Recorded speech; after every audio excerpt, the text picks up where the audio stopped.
satu, yang sebenarnya orang Kristen menjadi mualaf, ya, atau orang Kristen yang menjadi pindah kepada Islam, itu menambah kerjaan. Di Islam itu ada suatu kerjaan yang enteng-enteng berat. Berarti kalau orang Kristen masuk Islam, dia harus mempunyai rukun, harus mengikuti aturan Islam. Saya minum dulu sebentar.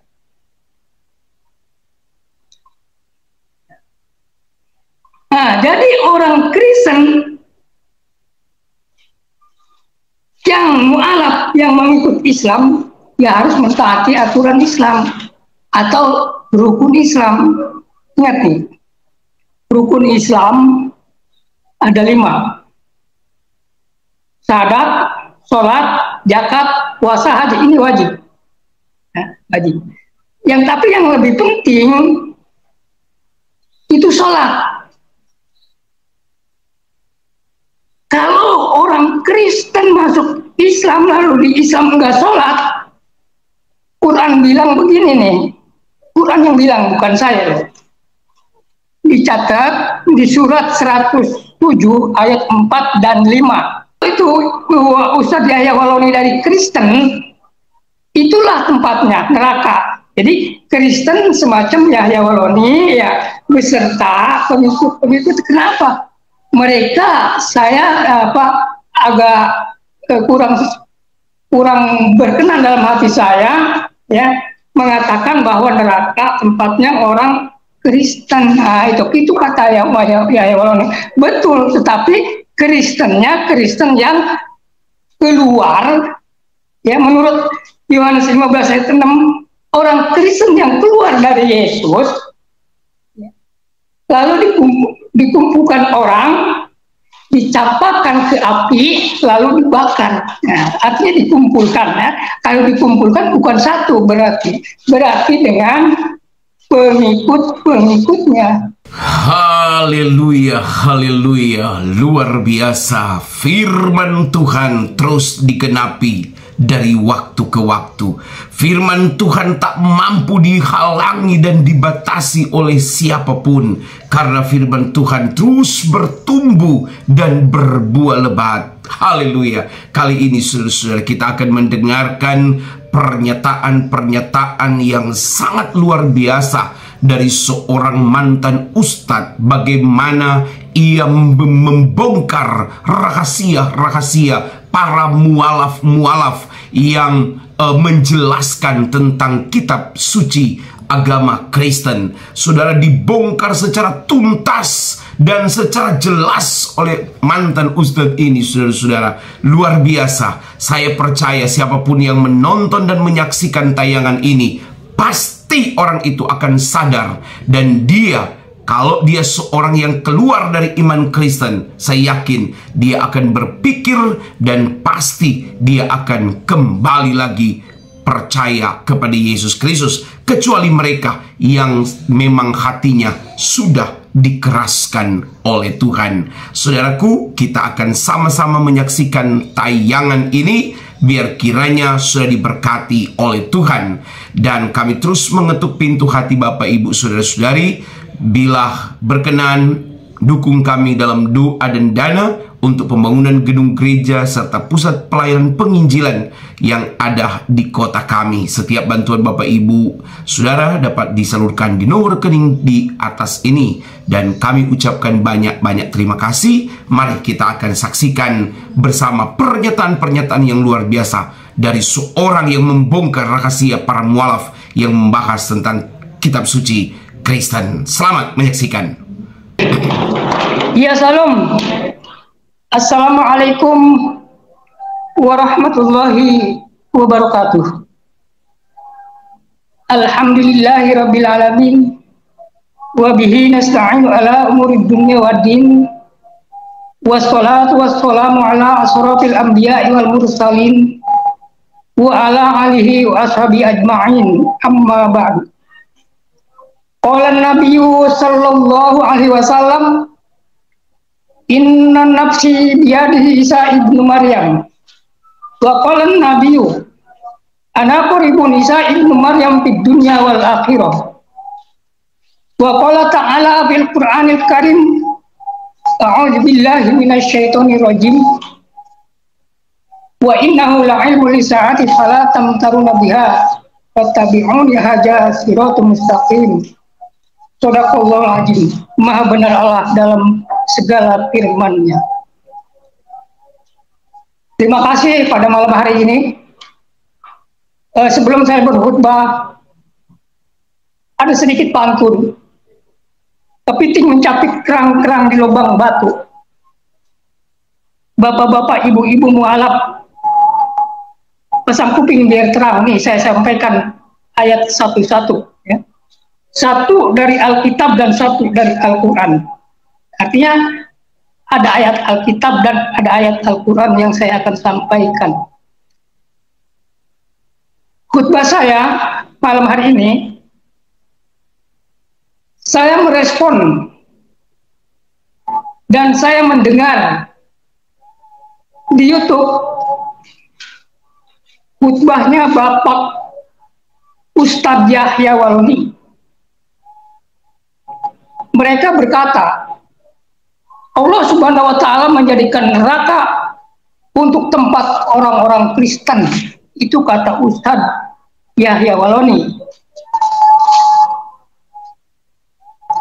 Saya telah periksa di dalam Al-Quran, tidak ada keterangan semacam itu.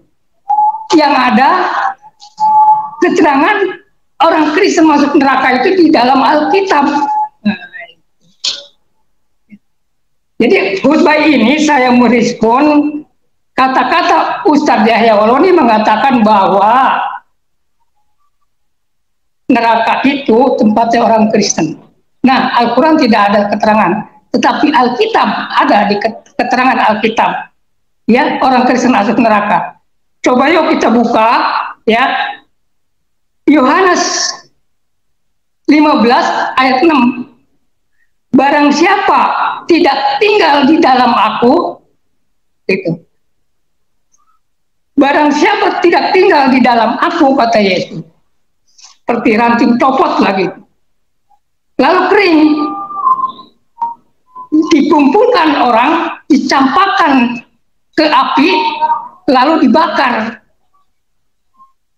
Inilah keterangan dari Alkitab.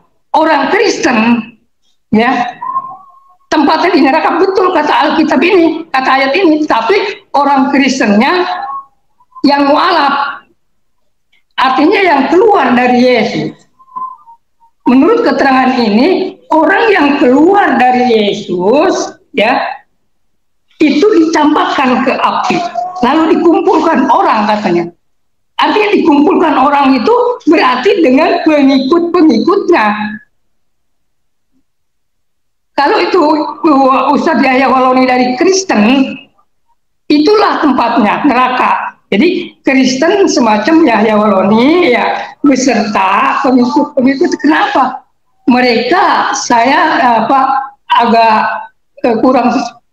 kurang berkenan dalam hati saya, ya, mengatakan bahwa neraka tempatnya orang Kristen. Nah, itu kata Yahya Waloni.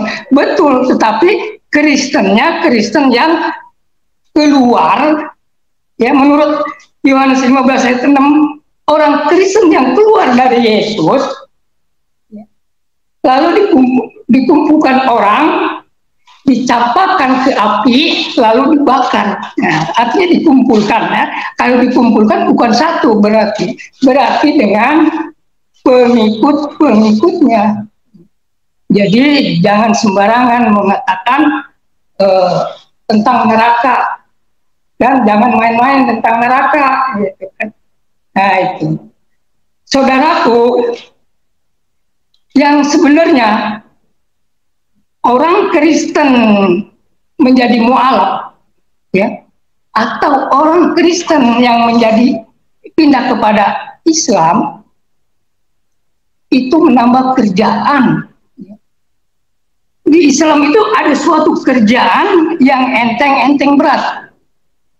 Berarti Kalau orang Kristen masuk Islam, dia harus mempunyai rukun, harus mengikuti aturan Islam. Saya minum dulu sebentar.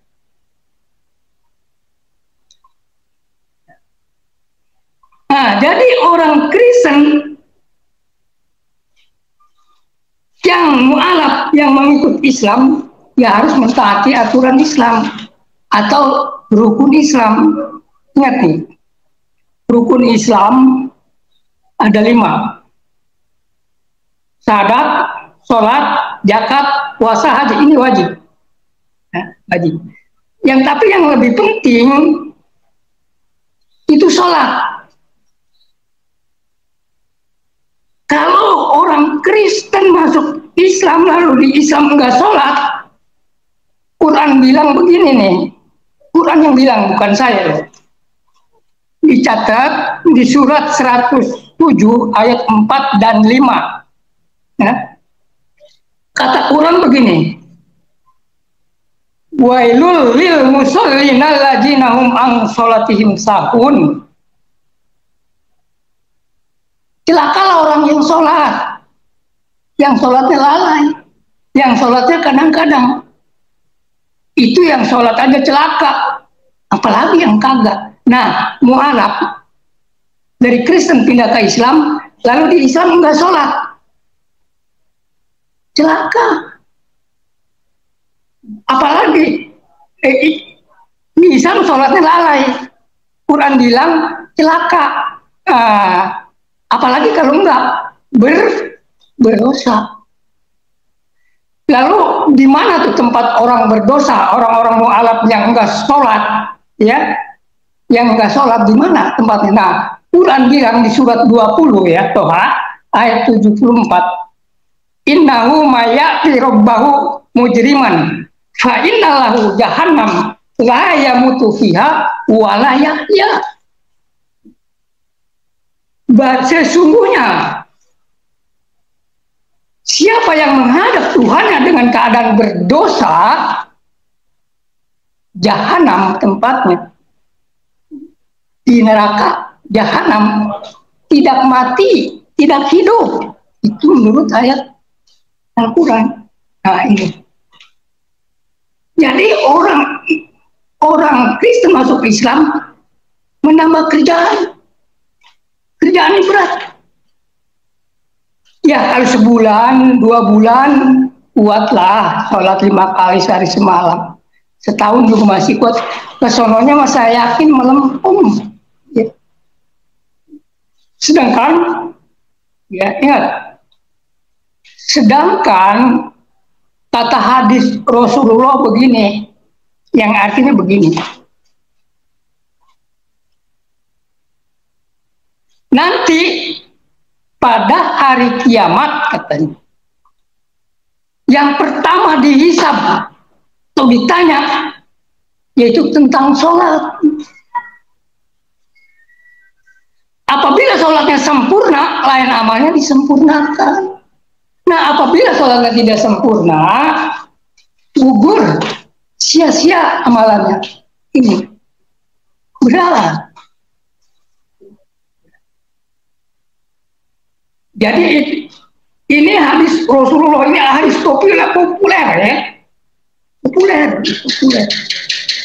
Karena apa? Sholat itu suatu kewajiban. Apa sih artinya wajib? Ya. Wajib artinya dikerjakan berpahala, ditinggalkan berdosa. Tadi dikatakan ayat Quran ini, dia Al-Quran yang dibayar, Al-Qurannya saya ambil dari tafsir perkata ini di Al-Quran. Ya. Jadi betapa pentingnya sholat, ya. Jadi orang-orang mu'alaf nih, satu kali lagi sampaikan, lalu masuk Islam. Lalu di Islam sholatnya bolong-bolong, itu celaka, ya. Apalagi nggak sholat, dosa. Makanya saya mohon kepada saudara-saudara saya mualaf yang dari Kristen ke Islam, coba renungkan. Apakah pekerjaan di Islam itu enteng atau berat? Nah, saudaraku, para mualaf, Bapak dan Ibu, saudaraku yang terkasih, sedikit ya, saya akan membuka sejarah tentang Muhammad. Karena Islam itu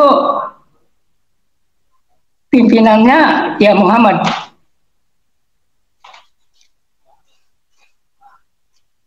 Quran bilang di surat 83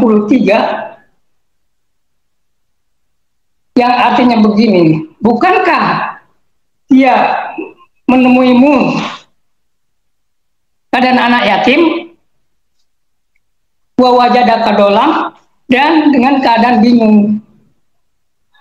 Jadi Muhammad dulu ya, ini sejarah sedikit ya, Muhammad dulu keadaan yatim dan keadaan bingung. Lalu siapa yang menyelamatkan dia, menyelamatkan Muhammad? Yaitu seorang janda kaya, udah dua kali nikah kayaknya ya. Janda itu udah 2 kali nikah, ya, kayak rawan. Jadi Muhammad itu ya diselamatkan oleh janda kaya itu yang namanya Siti Khadijah. Kalau bahasa ini mah diislamkan gitu kan.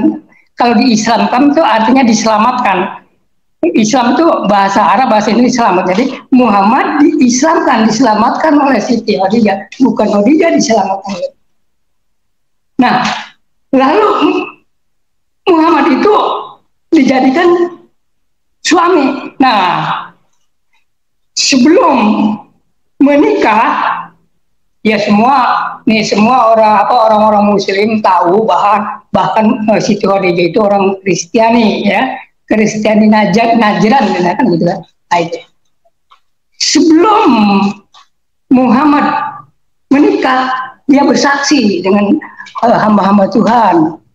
Dia ngomong begini, ya.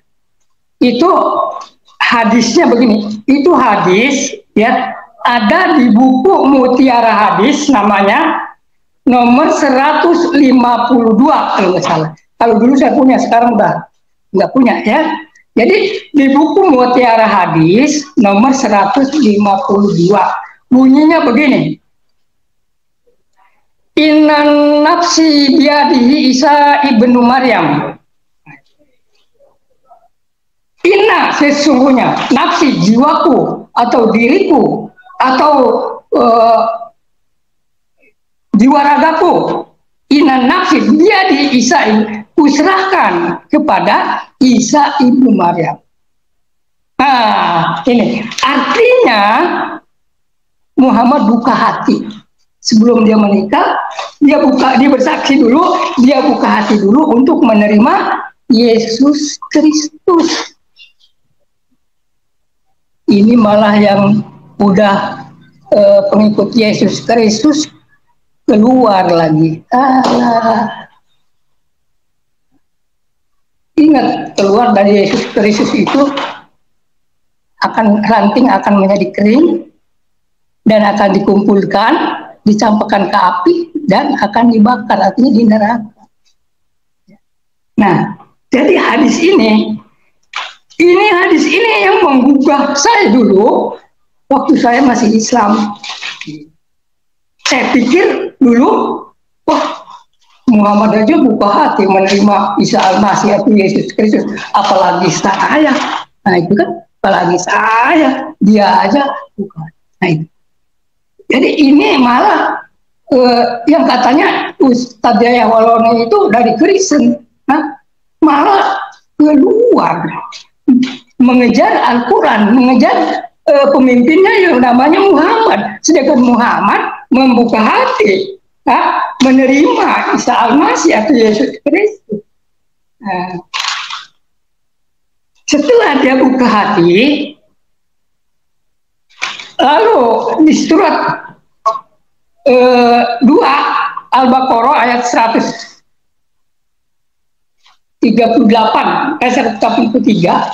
dia disigoh, ya, karena Al-Quran ini yang menerima ya Muhammad, artinya sebelum orang lain kabarkan, orang lain melakukan dia dulu. Nah, jadi begitu habis disigoh menikahlah dengan Siti Khadijah, artinya Muhammad diselamatkan atau diislamkan oleh Siti Khadijah. Ya. Nah, setelah menikah, kalau saudara-saudara mualaf nggak percaya, tanyain itu ke Mbak Google, dijawab nanti Mbak Google. Ya. Setelah menikah, Muhammad diberi, ini sejarah singkat, diberi hadiah oleh seorang pendeta yang bernama Waroko bin Naufal. Pendeta itu bisa menerjemahkan Alkitab dari bahasa Yunani ke bahasa Arab. Nah, dikasihlah sebuah Bible.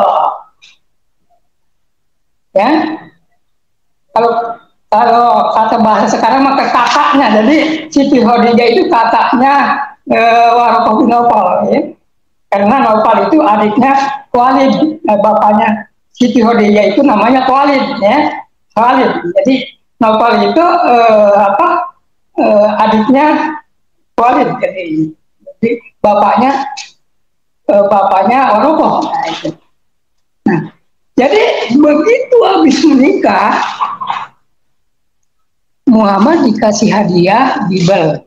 Nah, belajarlah Muhammad Bible dengan hamba-hamba Tuhan yang ada pada waktu itu di situ, dengan Ahmad yang ada. Ya, jadi Ahmad yang ada di situ. Jadi Ahmad itu artinya pemuji Tuhan.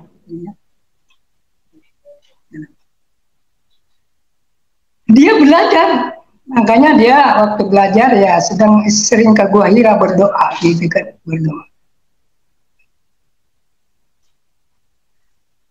Berapa lama dia belajar? Kayaknya lama, ya, kalau menurut sejarah. Kenapa saya katakan lama juga? Karena Muhammad umur 40 tahun, ya. Muhammad umur 40 tahun baru didatangi malaikat. Ya. Karena apa? Dianggap Muhammad itu sudah pintar Taurat Injil. Ya 15 tahun kali itu ya. Pintar dia Taurat Injilnya pintar. Didatangilah oleh malaikat. Pada waktu itu umur 40 tahun, ya. Apa ngomong malaikat? Utlu ma uhiya ilaika minal kitab. Saya baca lagi. Quran surat 29 ayat 45, ya. Utlu ma uhiya ilaika minal kitab. Menurut keterangan Al-Quran, ini Alkitab itu yaitu Taurat Injil. Artinya apa? Muhammad wahyunya utlu ma'uya ilaika minal kitab. Baca Muhammad yang diwahyukan kepadamu Alkitab. Dan saya ulangi, utlu ma'uya ilaika minal kitab. Baca Muhammad yang diwahyukan kepadamu Alkitab. Alkitab itu Taurat Injil. Jadi wahyunya Muhammad dari Alkitab. Kalau menurut ayat itu. Nah, setelah itu Muhammad berkata, setelah itu malaikat berkata, hai Muhammad, ikro bismi rabbikal ladzi khalaq, khalaqal insana min 'alaq. Ikro wa rabbuka akramul ladzi 'allama bil qalam, 'allamal insana ma lam. Jadi ikro, baca Muhammad, baca. Nah, Muhammad bukan suruh baca A, B, C, D, bukan. Suruh baca sikon manusia kaumnya, kaum Quraisy itu penyembah berhala. Tuh, suruh baca itu dia. Makanya Muhammad, saya tidak bisa baca. Artinya apa? Resiko. Lalu pembacanya dengan apa? Bismi rabbikal ladzi khalaq.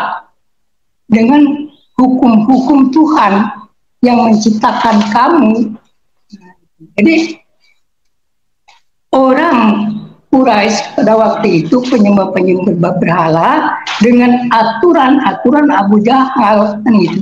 Makanya Muhammad disuruh baca. Jadi bukan baca alif bata sajim maho dan ijal rojesin bukan, suruh baca manusia-manusia ya yang penyembah berhala. Suruh disampaikan tentang hukum-hukum Tuhan dalam ibadah. Nah, lalu Muhammad lakukan. Dengan cara bagaimana dia lakukan? Menurut sejarah, dia dengan cara door to door. Kenapa? Dia takut. Karena resiko. Seorang penginjil itu resiko. Saya aja waktu menginjil ke Sumatera, waduh, suka dan dukanya itu banyak. Memang belum saya saksikan itu. Jadi seorang penginjil itu harus betul-betul bisa menahan emosi, karena resiko di lapangan itu banyak sekali. Ada sedikit kesaksian saya tentang penginjil. Saya bertamu, ya. Lalu saya dikasih kopi, disediain kopi. Begitu saya bilang saya boleh nggak berdoa? Boleh. Begitu saya berdoa atas nama Yesus Kristus, diusir saya. Diusir. Kopi belum saya minum, sudah diusir. Itu resiko. Itulah resiko. Nah, Muhammad pun menyampaikan bersama pelayan konsumen dengan door sembunyi-sembunyi gitu kan, semua datang semua.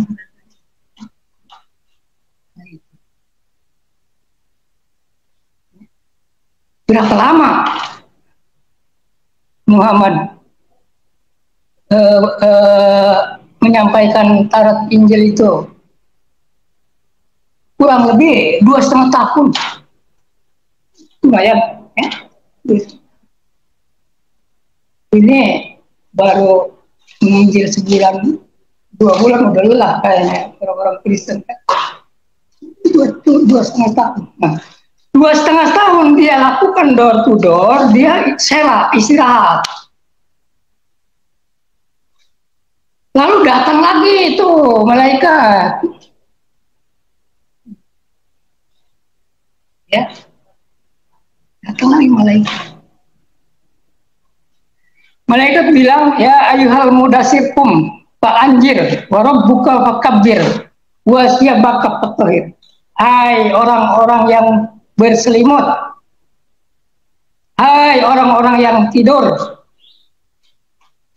bangkit. Itu Al-Quran. Bangkit, kabarkan, agungkan nama Tuhanmu. Wasiyabaka fatahir, sucikan dirimu. Nah, artinya setelah door to door,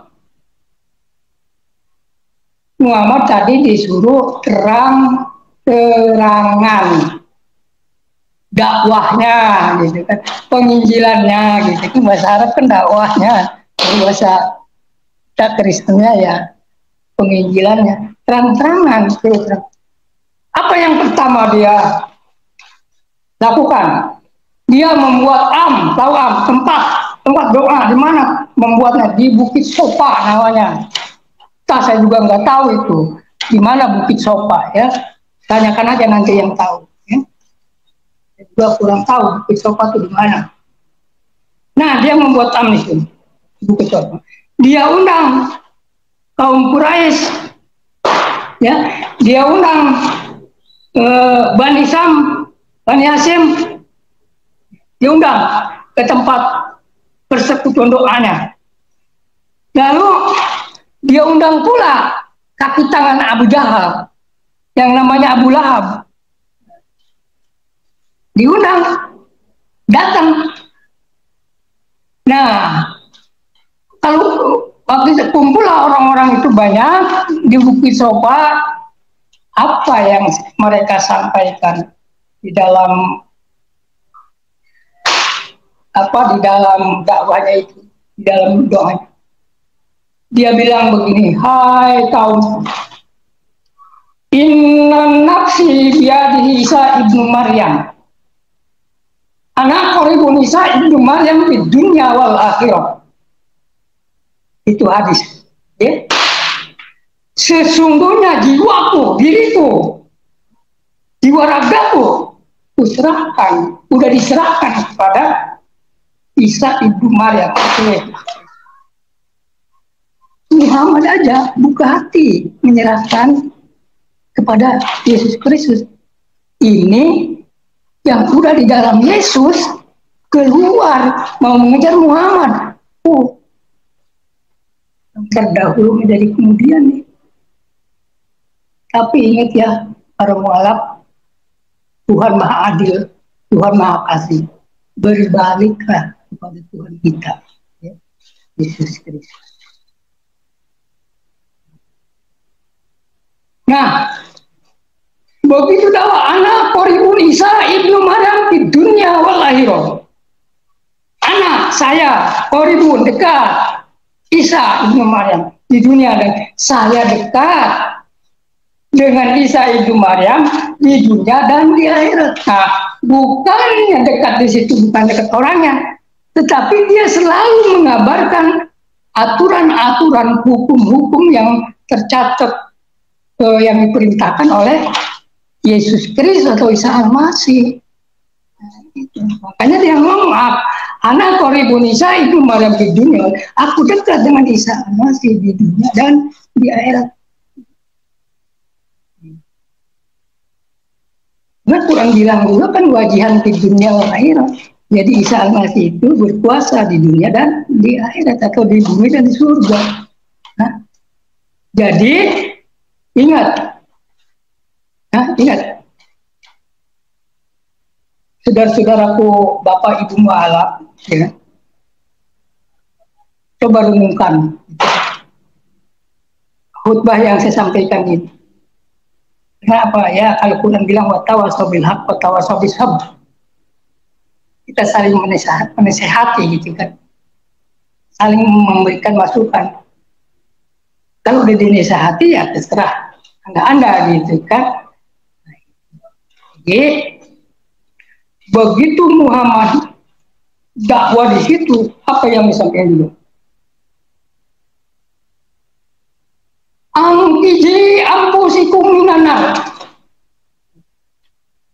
Hai saudara-saudara yang hadir di sini, selamatkan dirimu dari api neraka.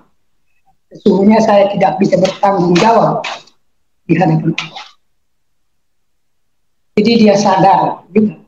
Karena surga dan neraka dia tahu, dia punya sama yaitu Yesus Kristus yang berkuasa. Menurut ayat Quran kan, dan dia berkuasa di dunia dan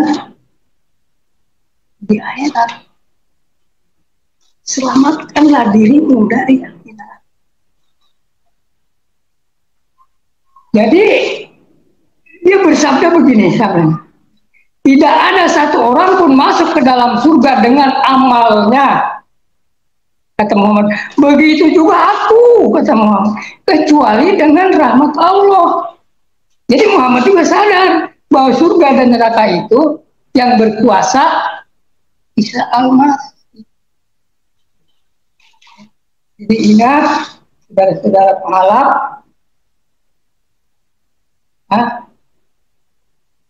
kembalilah pada Tuhan.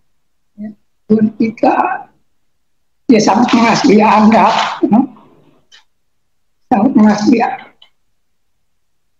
Saya hanya menyampaikan, saya ini, kenapa saya jadi orang Kristen? Karena saya mengikuti Muhammad. Muhammad inna nafsi biadi, sesungguhnya jiwaku kuserahkan kepada saya. Artinya Muhammad ditaat.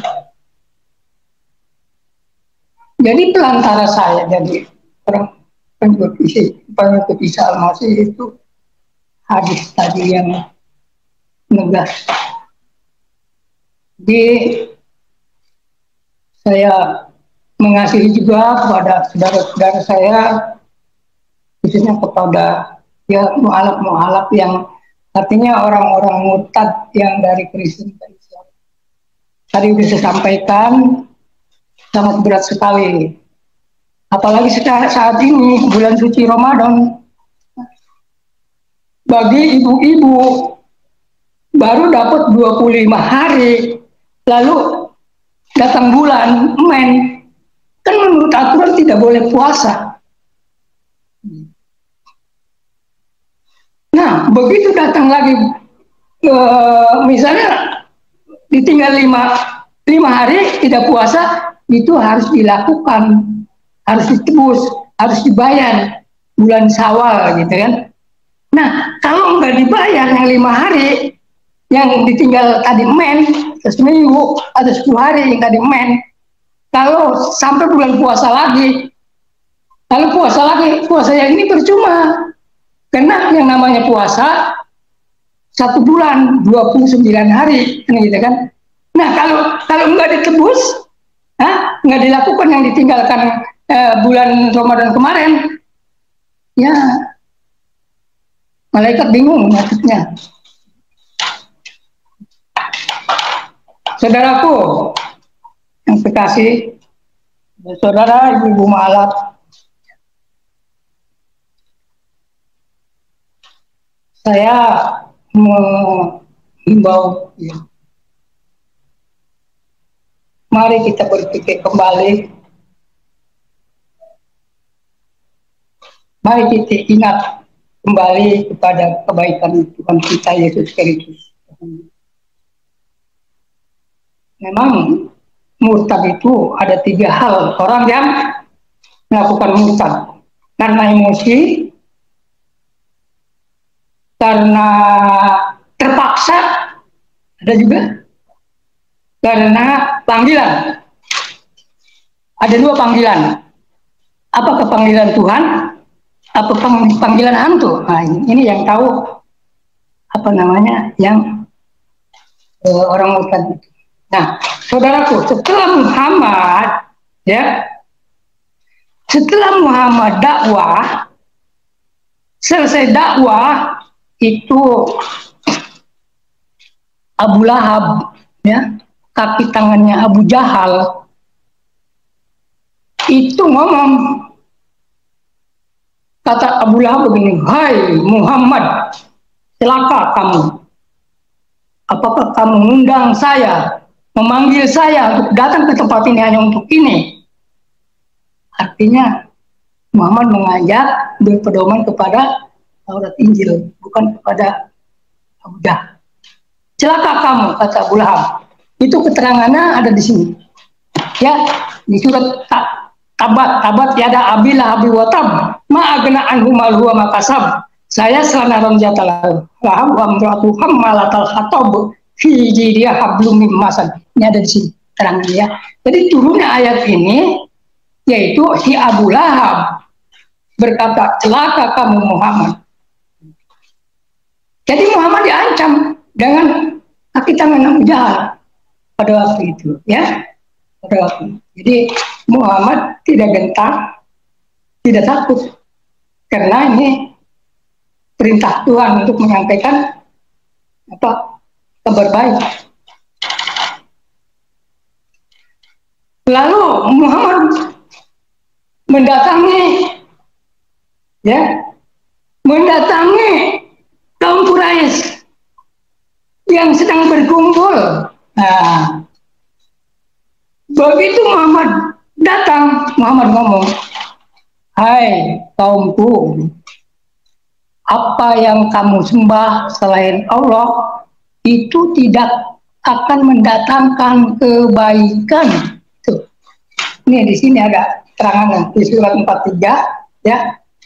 Surat 43 ayat 57 sampai 59. Jadi nujulnya ayat ini, "Hai kaumku, apa yang kamu sembah selain Allah tidak akan mendatangkan kebaikan."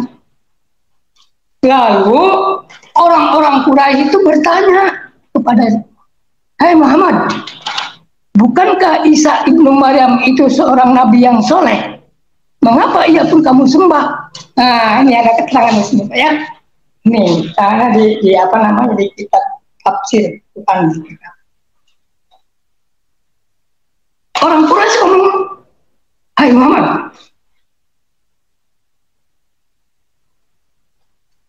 bukankah Isa Al-Masih itu, Isa ibnu Maryam itu seorang nabi yang soleh? Mengapa ia pun kamu sembah?" Artinya orang-orang Quraisy pun sudah mengetahui bahwa Muhammad itu penyembah Yesus Kristus, melakukan dakwanya aturan-aturan Yesus Kristus. Nah, ini malah yang udah menyampaikan Injil, mengajarkan Alkitab yang katanya dosen segala macam, malah keluar.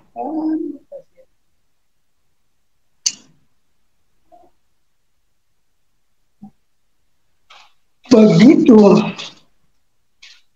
Muhammad meneruskan dakwanya,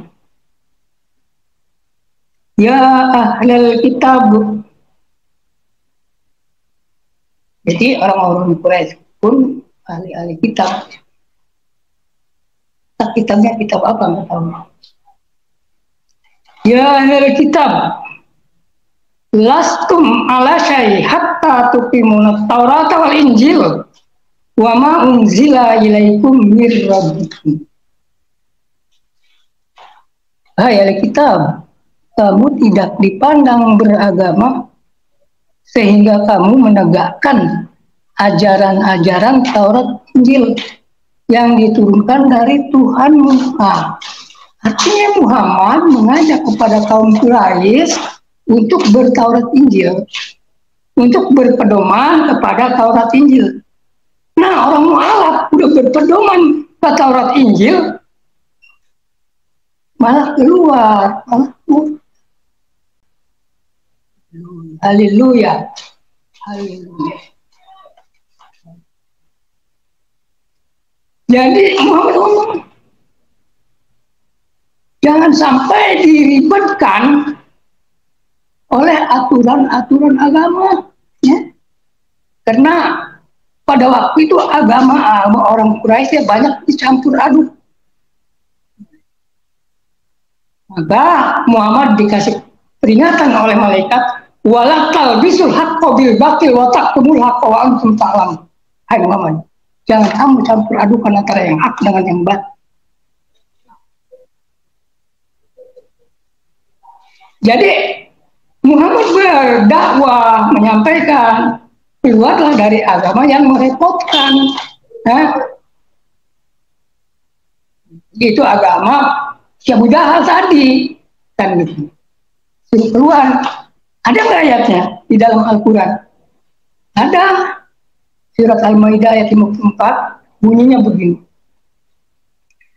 "Ya ayyuhallazina amanu may yartadda minkum an dinihi fa sawfa yuhibbuhum wa yuhibbunah." Hai orang-orang yang percaya, orang yang beriman. Barang siapa di antara kamu murtad dalam pun keluar, maka kelak, dalam Al-Quran bilang, maka kelak Allah akan mendatangkan suatu kaum yang mereka saling mengasihi, saling mencintai satu sama lain. Jadi saya murtadnya berdasarkan ini. Kalau Bapak mau murtad ya silakan aja, kalau enggak ya saya la ikraha fiddin. Cuman saya mengajak kepada mualaf yang dari Kristen, coba kita berbalik ya, balik. Kita ngejar Al-Quran, ngejar Muhammad, sedangkan Muhammad bukan, sedangkan Muhammad pengikut Yesus Kristus. Ini yang udah jadi pengikut Yesus Kristus malah keluar. Saya dengar banyak itu, banyak juga yang orang Kristen yang jadi Islam. Waktu saya di Aceh banyak itu orang Aceh karena terpaksa dikasih ini dan itu. Nah, saudaraku yang terkasih. Jadi di dalam Al-Quran ini di surat 4 ayat 159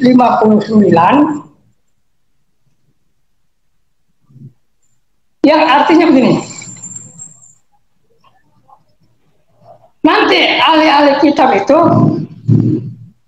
akan berlutut, ya, akan membuka hati, ya, menerima Isa Al-Masih sebelum matinya, kan ya.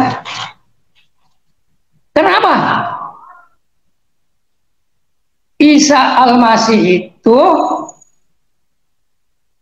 akan menjadi saksi di hari kiamat. Jadi akan menjadi saksi di hari kiamat. Saksi siapa? Ya, saksi mereka-mereka, terutama orang-orang pengikut Yesus Kristus yang keluar itu. Nah, ditanya kenapa? Makanya sebelum hari kiamat, saya mengimbau, mari kita berbalik, ya, kepada Tuhan kita Yesus Kristus atau Isa Al-Masih, supaya hidup kita tenang, jangan diribetkan dengan aturan-aturan yang bukan aturan Tuhan. Kan Muhammad ngomong begini, man amila amala laisa alaihi amrona fawarodu, kan gitu. Itu hadis. Barang siapa yang mengerjakan suatu pekerjaan yang tidak diperintah Tuhan, pekerjaan itu ditolak atau sia-sia.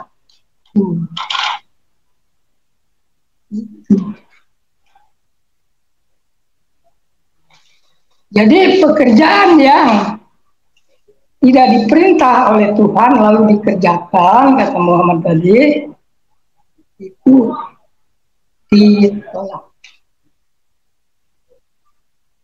Saudaraku yang terkasih, Bapak, Ibu-ibu mualaf, saya selalu berdoa agar Bapak-bapak Ibu mualaf bisa kembali. Ingat, neraka jangan dipakai main-main.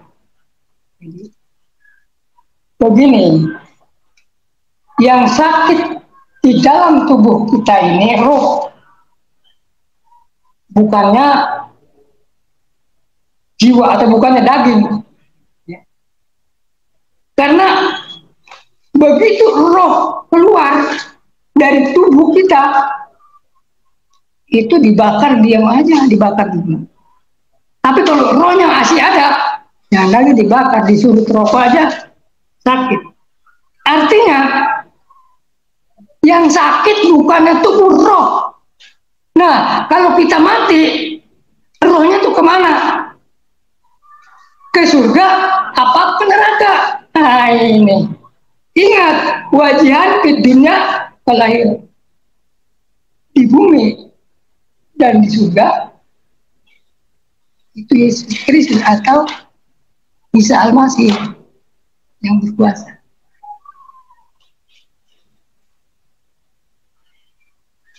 Ya, satu kali lagi, mari jangan kita pakai maning neraka, karena tubuh atau daging ini biar itu jelek, mulai cantik ganteng, lalu rohnya udah keluar dari tubuh, udah tidak ada gunanya lagi. Ya. Tinggal apa namanya, rohnya ini, ya, kemana dia? Atau ke surga, atau ke neraka, kan gitu. Ya. Barang siapa yang percaya dan dibaptis akan diselamatkan. Barang siapa tidak percaya dihukum. Itu aja. Nah. Ya. Jadi saya berdoa, saya mengasihi Anda, mu'alaf, ya, mari kita berpikir kembali. Tuhan Yesus dengan terbuka akan menerima siapapun, ya, siapapun, baik itu orang mu'alaf maupun orang lainnya. Tuhan Yesus terbuka. Ya. Jadi rupanya sampai di sini dulu. Ya. Lain kali kita sambung. Saya tutup dengan doa, wabillahi taufik wal hidayah. Wassalamualaikum warahmatullahi wabarakatuh. Shadaqallahul azim. Maha benar Allah dalam segala firman-Nya. Amin. Haleluya, puji Tuhan. Saudara sudah menyaksikan tayangan tadi, dan apabila saudara merasa diberkati oleh Tuhan, bagikanlah terus tayangan-tayangan kami ini kepada sekalian banyak orang, supaya mereka juga diberkati oleh Tuhan. Dan saudaraku yang terkasih dalam Tuhan, kita akan selalu terhubung dalam doa setiap waktu kepada Tuhan. Sampai berjumpa lagi dalam program acara kami selanjutnya. Tuhan Yesus memberkati kita semua. Shalom, haleluya, haleluya.